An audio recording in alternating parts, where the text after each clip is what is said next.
Nah, inilah tempatnya teman-teman. Kebetulan di sini sedang banyak orang juga. Assalamualaikum. Waalaikumsalam warahmatullahi wabarakatuh. Nah, suasana dari luar kan udah kelihatan. Pagarnya juga terbuat dari bambu dan ini rumahnya terbuat dari kayu. Ini rumah klasik modern, rumah klasik zaman dulu, namun dipoles sentuhan-sentuhan zaman sekarang, jadi nggak kelihatan jadul-jadul amat, jadi pusat perhatian. Ini kebetulan bapaknya ada di sini bersama si AA. Pak, A boleh ngobrol? Oh iya, iya ke sini aja. Di sini aja saya mah deh, biar spotnya kelihatan jelas. Iya. Nah, ini enak, gazebo-nya itu bawahnya itu kolam ikan ya Pak ya? Iya, kolam ikan lah. Kolam ikan. Tapi kelihatan nggak ada ikannya sih. Di mana ikannya? Di tengah kayaknya, Pak. Oh, di tengah. Oh iya, itu tuh ikan emas semua ya. Iya, di tengah. Nah ini Pak, saya mau bertanya nih perihal mistis. Karena di sekitaran sini tuh masih kental akan hal-hal mistisnya di sekitaran daerah sini. Apalagi sepanjang perjalanan saya ke sini itu melintasi area perkebunan terlebih dahulu ya Pak ya.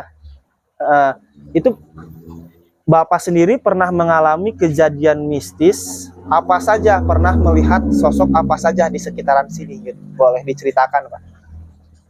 Saya bingung kalau nyeritain masalah bab mistis ya.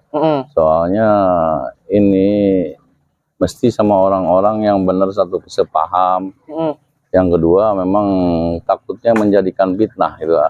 Soalnya kan tidak terlihat sama manusia kalau mana masalah dunia mistis. Tapi kalau kejadian mistis di sini sih, kalau yang saya pernah lihat ada aja gitu kan. Yang berbentuk bukan manusia ada aja yang sering saya lihat.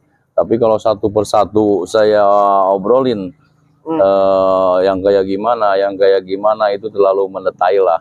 Soalnya takut terjadi fitnah masalahnya gitu. Cuman ya ada aja gitu. Ada kejadian-kejadian yang di luar nalar manusia, di luar mata dohiriah manusia, ada aja kejadiannya. Nah kebetulan Bapak ini pimpinan majelis taklim ya Pak ya? Iya. Pimpinan majelis taklim apa sih Pak? Majelis taklim akhir zaman. Majelis taklim akhir zaman. Dan untuk tempat majelis taklimnya sendiri, untuk tempat pengajian para jamaahnya sendiri di mana sih Pak? Dulu memang bukan di sini, saya ada satu villa di daerah Sumedang. Kebetulan ini perbatasan antara Sumedang Majalengka. Saya pindah karena terlalu banyak mistisnya di sana. Kasihan ke jamaah, saya pindah ke sini. Ya, insya Allah rutinan di sini nih. Walaupun ini di pekarangan ini. Oh di sini, jadi ini tempat para jamaah. Iya. Itu biasanya diadakan rutinan atau pengajian selawatannya setiap malam apa aja sih Pak? Setiap hari apa gitu? Saya sebulan sekali ngambil pengajian malam Sabtu awal tiap bulan. Sabtu awal tiap bulannya, malam Sabtu awal tiap bulannya. Jadi sebulan sekali saya ngambil rutinan tawasul, sholawatan, shollallahu ala Muhammad yang dibaca, sama marhaba, simtuduror. Itu bacaan sholawatnya shollallahu ala Muhammad itu sampai berapa ribu kali Pak? Berapa? Sekarang kalau jamaah banyak, satu orang 1000 juga udah cukup. Karena kan ada jamaah juga, kalau digabung sama aja dengan kalau ada 10 orang berarti kan udah sampai 100.000 gitu. Oh iya betul Pak. Nah ini Pak, gambaran sedikit, karena mungkin emang betul kata Bapak tadi, banyak nantinya takutnya timbul fitnah karena banyak orang yang tidak percaya akan hal-hal goib, akan hal-hal mistis. Tapi kita harus percaya bahwa yang namanya goib itu juga ada karena kita hidup berdampingan dengan makhluk goib ya Pak ya. Iya. Itu kan jin juga, ada apa? Ada jin yang baik, ada juga jin yang jahat. Iya. Itu yang menampakkan ke Bapak yang baiknya atau yang jahatnya sih Pak? Alhamdulillah kalau untuk ke rumah ini kebanyakan yang baik semua gitu kan. Yang baik karena sama sholawat ini kan dia tertarik mungkin. Kadang-kadang kan di situ wama khalaqtul jinni wal insan. Allah menciptakan itu manusia sama jin gitu kan. Iya betul. Kedua, jadi tetap bangsa jin juga ada yang kafir, ada juga yang muslim gitu. Oh sama. Sama di dunia mereka juga dia punya dunianya. Dulu kan alam dunia ini semuanya pertama kali didiamin itu sama bangsa jin, bukan sama manusia. Setelah bangsa jin, dunia ini ditempatin, baru manusia yang nempatin. Gitu. Sebenarnya yang baik-baik, alhamdulillah banyak yang sini. Nggak ada yang ngeganggu, alhamdulillah. Karena mungkin sholawat tadi yang dibaca, mungkin mereka lebih tertarik sama sholawatnya, gitu kan. Kadang-kadang di sini juga ya, percaya atau nggak percaya, mungkin ya gimana, bingung saya ngungkapinnya. Kadang-kadang banyak juga yang ikut sholawatan dari bangsa-bangsa jin kayak gitu. Oh, jadi Bapak mempunyai santri jin juga? Kalau dibilang begitu, takutnya kan saya juga takut fitnah. Tapi ya ada aja yang ikutlah 4 orang, 5 orang mah gitu kan. 5 orang santri goib? Ya ada aja gitu. Cuman saya nggak mau terlalu mendetail kalau ngobrol masalah begitu.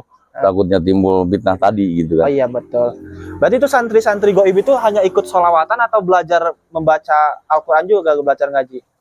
Kalau untuk sekarang kadang-kadang beliau juga masih tetap muslim, pengen beribadah juga, tujuannya sama gitu kan. Kalau yang muslim bahkan ibadahnya lebih kuat mereka gitu kan, daripada manusia sujudnya aja ribuan kali gitu kan. Kalau bangsa-bangsa jin kadang-kadang ya ada yang barang bukan mengajarin, ini mah bukan gitu kan. Bangsa begituan kan lebih ilmunya lumayan lebih tinggi. Kadang-kadang bareng-bareng baca sholawat, bareng-bareng baca Quran begitu kan. Oh gitu. Cuman ini kan mesti yang sepaham, jangan ada suudon, jangan ada timbul sekarang kejelekan, ngobrolin kayak begini kan gitu Pak.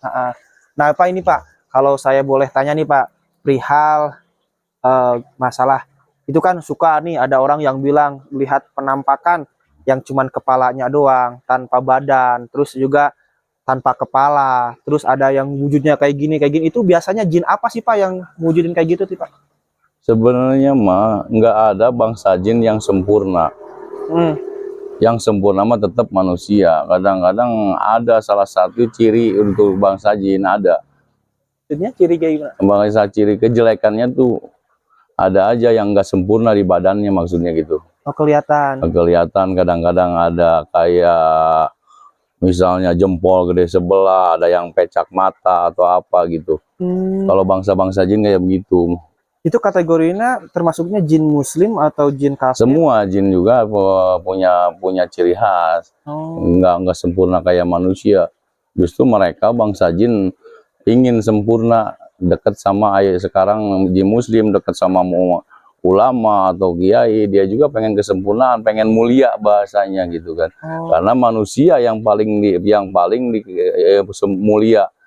Manusia dikasih kemuliaan, kalau bangsa jin dikasih kesaktian. Oh gitu. Itu makanya dia bisa merubah diri apa aja karena kesaktiannya yang dikasih sama Allah gitu. Tapi dia nggak dikasih kemuliaan gitu kan. Makanya pengen dekat sama ulama atau ajengan, dia tuh pengen kemuliaan itu. Oke. Nah Pak, berarti tadi Bapak menyinggung-nyinggung masalah kesaktian, bilang masalah kesaktian ya Pak ya. Kesaktian tersebut kan ada yang tadi jadi merupai orang cantik atau gimana gitu Pak, seperti itu contohnya? Iya, seperti itu contohnya. Kalau bangsa jin bisa nyerupain apa aja kecuali Nabi Muhammad. Kecuali para nabi, para wali, atau yang ahli-ahli dzikir, para waliullah, atau apalagi Nabi Muhammad nggak bakal bisa diserupain sama mereka. Sama mereka. Nah itu yang suka jin-jin yang buat celaka gitu, sering dengar tuh Pak, dicelakain sama jin, disasarin atau apa, itu jin-jin apa Pak kategorinya? Yang iseng kah? Jin yang suka iseng atau jin yang jahat juga? Kalau menurut sepengalaman saya, bangsa jin yang kayak begitu kebanyakan jin, ada yang iseng, ada yang jahil, atau kadang-kadang dia ngerasa sakit hati atau dendam karena tempat merekanya diganggu sama manusia gitu. Jadi dia ngerasa nggak enak gitu. Kadang-kadang ada yang celaka atau gimana gitu. Tapi isengnya, jahilnya bangsa jin lebih dari manusia gitu. Oh gitu Pak. Kalau nama-nama jin sendiri itu dan tingkatannya kan ada tingkatan-tingkatan nih. Untuk menggoda orang biasa jinnya ini, untuk menggoda kiai jinnya ini, untuk menggoda habaib jinnya ini, untuk menggoda para nabi itu beda lagi. Itu kadang bukan bangsa jin, kalau itu mau bangsa-bangsa setan, iblis, itu gitu kan beda lagi itu. Oh beda lagi, bukan jin berarti Pak ya? Bukan. Itu setan-setannya setan apa aja sih Pak namanya? Pak? Bingung ya bercerita masalah setan atau iblis ya. Oh gitu. Soalnya tingkatan makin tinggi ilmu, makin tinggi dikirnya kita kepada Allah, makin sekarang ibadahnya makin mantap, justru godaan dari tingkatan-tingkatan kayak begitunya, ya maksudnya dari kayak setan atau itunya itu lebih tinggi lagi gitu. Oh gitu, beda tingkatan ya berarti ya. Memang kesaktian kayak begitu kan kadang-kadang kalau kita tahu di usia itu makin usia makin lama tahunan misalnya kan kesaktian mereka tuh lebih jauh gitu. Nah ini emang ada perbedaan ya Pak, jin sama setan tuh ada perbedaannya?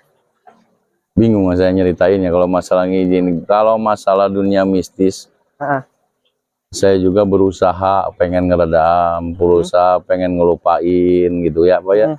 Saya berusaha pengen lebih deket sama Allah, pengen banyak sholat tobat. Makanya sedikit-sedikit dunia ini kadang-kadang sama saya tuh pengen dikikis gitu Pak, pengen dilupain gitu. Karena apa? Kedekatan saya sama yang menciptakan tuh jauh. Gitu. Karena apa? Kalau kita jadi tukang syariat, ngobatin, kadang-kadang kita sholat atau ibadah tuh karena ada yang mau ditolongin, bukan karena Allah. Jadi untuk masalah dunia mistis saya nggak terlalu banyak bercerita. Yang penting titip aja buat semua sekarang umat Nabi Muhammad SAW untuk membaca sholawat, itu aja yang penting. Sholawat, ibadah, lebih deketin kepada Allah, itu aja kalau dari saya. Dari Bapak Maya. Jadi kita sering membaca sholawat supaya nanti kita mendapat syafaat dari baginda Nabi Muhammad. Nah itu syafaat, cuma Nabi Muhammad yang bisa memberikan syafaat ke orang-orang yang lebih banyak dosa. Ya, betul. Itu. Nah ini juga Pak, tadi Bapak sedikit menyinggung, katanya kita wirid atau apa karena ada tujuan tertentu, bukan karena Allah. Itu emang benar adanya sih Pak, karena kebanyakan orang misalkan baca sholawat, baca wirid ini, baca zikir ini karena ada tujuan tertentu, ada yang pengen kaya lah atau pengen itu yang salah. Itu yang salah, kebanyakan orang pamrih. Iya betul. Kebanyakan orang pamrih dikir kita, sholawat kita, ibadah kita kepada Allah tuh karena pamrih, karena keinginan. Jadi ngerasa kita tidak diijabahnya sama Allah tuh doa itu. Jadi kalau masalah ibadah itu yang bagusnya mah kita ikhlas. Itu kan nggak ada pamrih. Nah ya, itu. Tapi yang ikhlas itu yang susah ya Pak ya? Ya nah, tahapan bab ikhlas ini yang susah ditempuh oleh manusia. Itu. Nah, ini Pak kalau menurut pandangan Bapak nih, ada yang bilang kayak gini, saya mah sholat karena malu sama misalkan sama pacar, malu sama mertua. Apakah itu masih kategori bagus? Masih malu sama ciptaan Allah juga gitu Pak? Itu kan kembali lagi ke penyakit hati. Itu kan berarti penyakit hati di golongan ria. Ya kalau ibadah yang lain, sholat atau apa, kurang bagus kalau kayak begitu.